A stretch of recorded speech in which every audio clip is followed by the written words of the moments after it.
Yo, what's going on, everyone? I am back, and I'm here with honestly unexpected video. I knew I was gonna make a video about the KSI Tommy Fury card in general, giving my predictions and just my thoughts about it overall. But honestly, throughout the past 3 or 4 hours, I've been really watching a lot of YouTube videos of people giving their predictions on KSI versus Tommy Fury specifically and how this fight could play out. And honestly, I wanted to kind of give myself a chance to get a breakdown going on how I think this fight is going to play out, because I think this fight is going to be, I feel like there's a lot of, I think the best way to put it is there's a lot of perspectives going in to how this fight could play out in all senses, to be honest with you. And it's currently like 5 in the morning, 5:30 in the morning, so I have no business being up right now, but I am, and I'm gonna give this breakdown, and honestly I'm very excited. So let's get straight into it, won't we?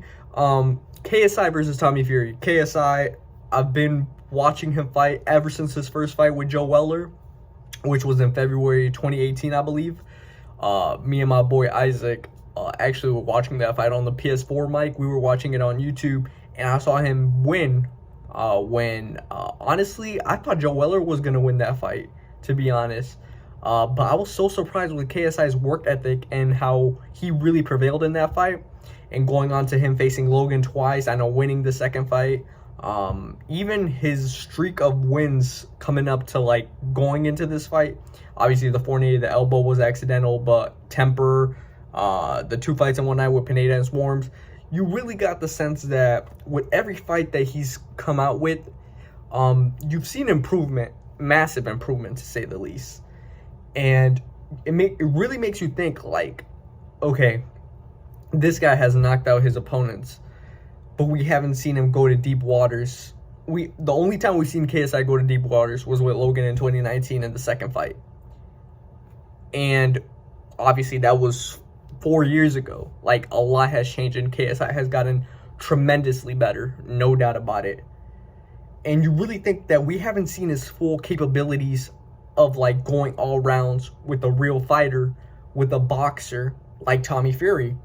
Now, you look at it in Tommy Fury's perspective, he's coming off a win against Jake Paul, most likely, which is crazy because it's Jake Paul's an influencer, but I don't think he's really seen as an influencer boxer no more.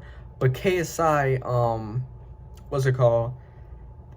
He brings a style to the Tommy Fury fight that I feel like Tommy Fury has never fought, and probably will never fight again, in the same way that after the Jake Paul fight, after his win, which I believe was his biggest career win, obviously, I think he kind of looked at all the options and realized that he could once and for all kill influencer boxing by defeating KSI. And I feel like him taking this fight is very smart for him, because I feel like odds-on favorite, he is an odds-on favorite. He is the more experienced boxer. He's more technical, tactical, all above, bro.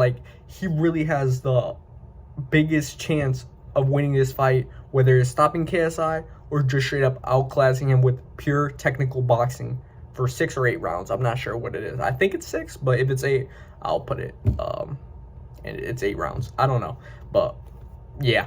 Either way, he could outclass him for those amount of rounds, which is very interesting. And you see Tommy Fury in that Jake Paul fight, his combinations that he was throwing made Jake Paul kind of a little bit confused, because it wasn't that it was so effective, but it was just that Tommy Fury keeping Jake Paul at reach, throwing the jab and throwing that 1-2 combination with that right, I wouldn't say he would sometimes counter Jake Paul in that fight, but he would throw a nice little right hook that would sometimes stun Jake Paul. It wasn't a big punch that would absolutely be detrimental or nothing like that. It wasn't nothing like that, but it would rack up points in the judges' scorecards.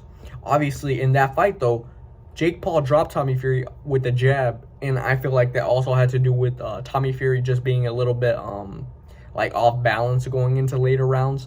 So that kind of really also played into a factor, and it made me think dang, Jake Paul dropped Tommy Fury with a jab, which wasn't Jake Paul's like dominant punch. You know that right hand is Jake Paul's dominant punch. You've seen him knock out Tyron Woodley with it. Ben Askren, like Nate Robinson. You know, you seen him knock down Anderson Silva. Just recently, Nate Diaz. Like, you've seen him be very effective with this punch, and Tommy Fury got caught with the punch, but dealt with it very well. But I don't believe Jake Paul got it in there flush. You know what I mean? Like effectively in that. Like, he's caught all of his other opponents.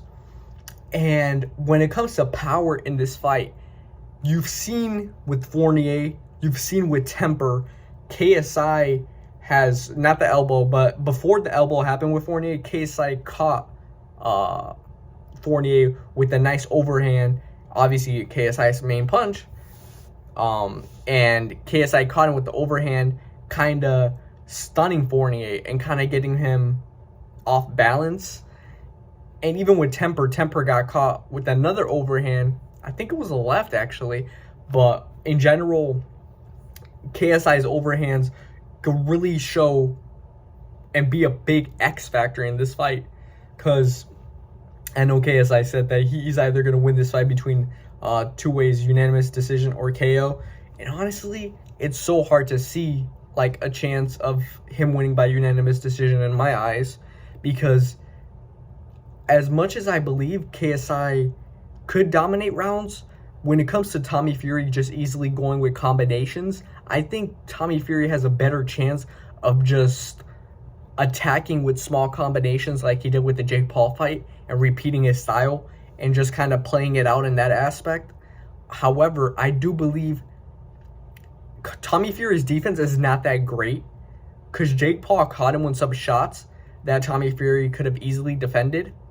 And I feel like if KSI catches him with any power punch that really dazes Tommy Fury, it could really lead to the end for Tommy Fury that night. And honestly, I wouldn't be surprised. I seen the odds and I seen how people see this fight. It's very more so in Tommy Fury's favor because of the technicality point of view. However, I do believe that KSI could really make this fight go his way. If you ever heard the term styles make fights, that saying really could dictate this fight, to say the least. And I'm thinking about how I could really see this fight playing out, and it's obviously two ways. KSI catches Tommy Fury with a punch that straight up attacks, it straight up, he attacks Tommy Fury with this punch, lands it, and then Tommy Fury's dazed and kind of wobbled for the rest of the fight, or he straight up just knocks him out. However, I also could see other devil's advocate side where Tommy Fury just straight up outclasses KSI with KSI's defense, which honestly, if there's one thing that I could very much critique KSI is his defense. I don't believe he has that great of defense. You've seen Joe Fournier catch him with a good shot. Temper also caught him with some unnecessary shots that KSI could have easily avoided. However, I do believe that he will kind of tighten it up more, be a little bit more conservative when it comes to squaring up with Tommy Fury up front. I just believe that these guys, when it comes to both of their defense, Tommy Fury does have a little bit better defense, but I could see the Tommy Fury winning this fight en route to just small combinations, just doing what he got to do. I could possibly see him go for a TKO or a stoppage, but it's also one of those things that I feel like Tommy Fury does better overall throughout the fight, straight up outboxing his opponent. And in this case, that would be the outcome of the fight. However, if Tommy Fury's defense lacks just a little bit, because KSI has better power than Tommy Fury, that's an advantage of his, and he gets caught with one of those overhands, left or right, it could be lights out in Manchester that night. And that's one of those things that Tommy Fury, unfortunately, I don't know how he could deal with that. I don't know how he will deal with getting hit as hard as KSI hits, because he's not Jake Paul. Jake Paul hits hard, but I don't believe he hits harder than KSI. I'm not going to give a prediction in this video, necessarily speaking. I'm going to save that prediction for my prime card predictions. Will come out, I believe, a day after this video. And I might do it with Lorden. I'm not sure. Just let him know if he's down for it. But I see this fight going two-way. I could either see a straight up outboxing technicality performance by Tommy Fury, or I could see KSI possibly getting a knockout and stunning the boxing crowd and the boxing experts, should I say, that predict Tommy Fury to straight up outclass box KSI in this fight. So this fight either has two straight up balances, two perspectives, and two ways that really could define not only how this fight plays out, but how influencer boxing in the coming months / years plays out, which I'm very excited for. And honestly, this fight is going to be a barn burner, and I'm so excited for the challenge that KSI has in front of him. And whether he wins, loses this fight, mad respect to him, because he didn't have to do this. He didn't have to come back to boxing. But also, I love what Tommy Fury is doing. Not only is he getting the paychecks for these fights, he's also chasing the end goal, which is to kill influencer boxing, which is kind of crazy because, I mean, bro, at this point, you're an influencer boxer yourself, kind of, you know? But I like the narrative behind his side, just like KSI's narrative. Legacy. I love that. He's chasing the legacy, and no matter what happens, head high for both of these fighters. But my predictions will come tomorrow. This is just a little fight breakdown, and I'll see you guys on the flippity flip, boys.